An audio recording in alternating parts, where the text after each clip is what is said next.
Sambut dua pemain baru STY bicara potensi film naturalisasi. Penuh tekanan supporter Cina pesimis kalahkan timnas Indonesia. Sihir Sintayong berlanjut, Roberto Mancini terancam. Push leg di bawah, lanjut simak informasi selengkapnya sebagai berikut.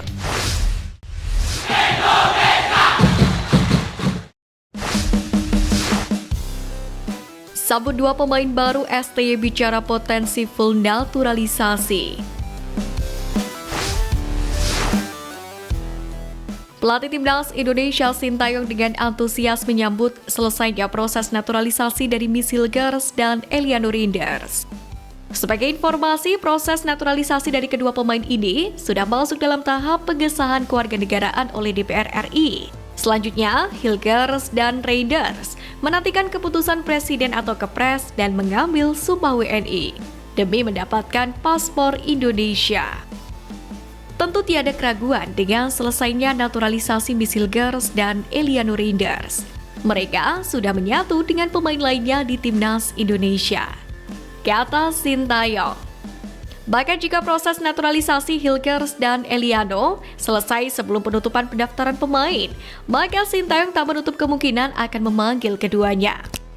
Miss Hilgers dan Eliano Rinders diketahui sama-sama telah bertemu dengan Sintayong saat timnas Indonesia bersiap untuk menghadapi Australia di putaran ketiga kualifikasi Piala Dunia 2026 zona Asia awal September lalu. Dengan bergabungnya dua pemain diaspora ini, dipastikan saat ini timnas Indonesia memiliki banyak pemain naturalisasi yang mendapatkan paspor Indonesia dalam era kepemimpinan Sintayong. Tak tanggung-tanggung ada 14 pemain yang kini menjadi pemain naturalisasi atas rekomendasi pelatih asal Korea Selatan ini. Kemudian ditanya soal peluang menurunkan starting 11 timnas Indonesia dengan sepenuhnya pemain naturalisasi, Sintayong memilih untuk melakukan ini. Ia menjawab, dengan menggeleng-gelengkan kepala di Stadion Sijalak Harupat. Dalam kesempatan ini, Sintayong kemudian menegaskan kembali bahwa ia selalu merekomendasikan pemain yang akan dinaturalisasi dengan syarat mutlak, yakni memiliki keturunan Indonesia. Sehingga darah Indonesia yang mengalir pun menjadi syarat utama untuk membela timnas Indonesia. Dengan sejumlah pemain naturalisasi, kini melengkapi semua lini dari mulai kiper Martin Paes hingga striker Rafael Strijk. Hal tersebut pun membuat Sintayong bisa saja menurunkan 11 pemain timnas Indonesia yang sepenuhnya merupakan pemain naturalisasi. Lalu bagaimana menurut Anda?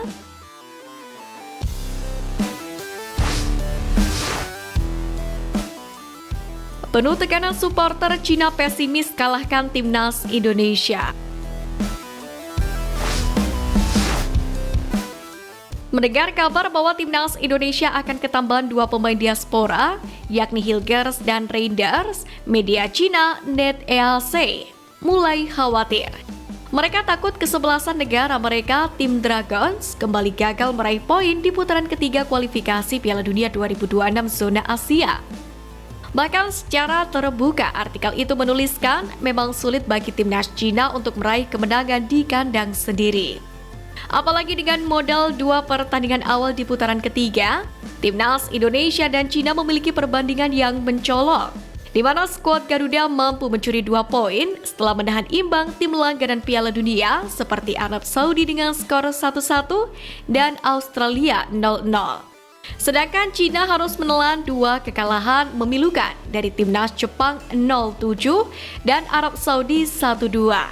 Dua hasil negatif inilah yang disebut-sebut membuat posisi pelatih Branko Ivankovic mulai terancam.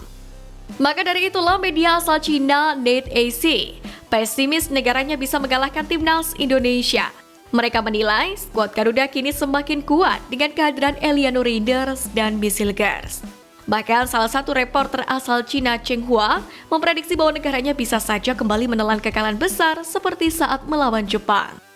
Padahal Cina sendiri sebagai tuan rumah sudah bergerak dulu menjalankan strategi dengan memilih venue pertandingan yang jauh untuk dijangkau timnas Indonesia, yang mana harus terbang dari Bahrain.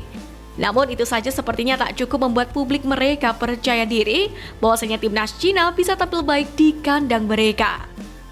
Bahkan sampai-sampai Wakil Ketua Olimpiade Cina Yu Zaiqing melarang masyarakat negeri tirai bambu mengkritik timnasnya jelang melawan timnas Indonesia di kualifikasi Piala Dunia 2026. Ia pun berharap publik Cina paham dengan kualitas sepak bola mereka. Meski memiliki populasi penduduk yang luar biasa, namun menurut Yu Zaiqing, untuk menemukan bakat dalam sepak bola Cina ibarat 1:1 juta alias sulit untuk ditemui. Sebab itu menarik untuk menanti duel timnas Cina versus Indonesia di laga keempat putaran ketiga. Mampukah timnas Indonesia kembali memberi kejutan di pertandingan yang akan digelar di Qingdao Youth Football Stadium, tepatnya pada 15 Oktober 2024 mendatang?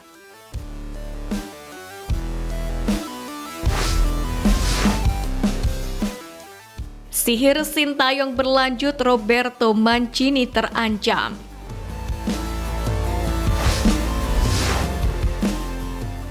Seperti yang kita tahu, pelatih Australia baru saja mengundurkan diri dari jabatannya usai hasil imbang yang diperoleh atas Indonesia. Tentu ini membuat publik terkejut. Pasalnya sebelum mundur sebagai pelatih Australia, Arnold terbilang punya catatan yang cukup apik.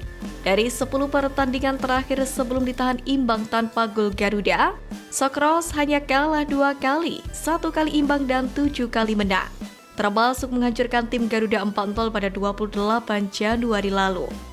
Tentu kalah dari Bahrain dan diimbangi Indonesia menjadi sebuah aib. Kondisi yang sama pun juga dialami oleh pelatih Italia Roberto Mancini pasca ditahan imbang 1-1 oleh anak asuh Sintayong. Hasil imbang 1-1 sebagai tim tamu ini membuat fans Arab Saudi mendesak untuk pihak federasi memecat Roberto Mancini. Belum lagi laga kedua juga tak berjalan begitu mulus bagi Elang Hijau meski hasil pertandingan menunjukkan kemenangan. Di laga kedua ini, Arab Saudi melawan Cina pada Selasa 10 September. Mancini selaku pelatih langsung berada dalam tekanan karena Cina telah unggul sejak menit ke-14 akibat gol bunuh diri dari Ali Lajami. Namun demikian, ia berhasil keluar dari tekanan. Arab Saudi kemudian menyamai skor jelang turun minum. Hingga Arab Saudi bisa meraih kemenangan pada menit ke-90 berkat gol kedua Hasan Kadesh. Kemenangan 2-1 ini pun seakan memberikan napas kepada Roberto Mancini yang nasibnya sempat dipertanyakan. Pasalnya pelatih asal Italia ini juga tidak memperlihatkan performa yang meyakinkan sejak mengambil alih Arab Saudi, terutama pada Piala Asia 2023 lalu. Padahal jika benar Roberto Mancini sampai dipecat, tentu Tua ST sebagai pelatih timnas Indonesia tidak hanya mengerek kualitas Garuda, tapi juga menjadi petaka pelatih musuh-musuhnya.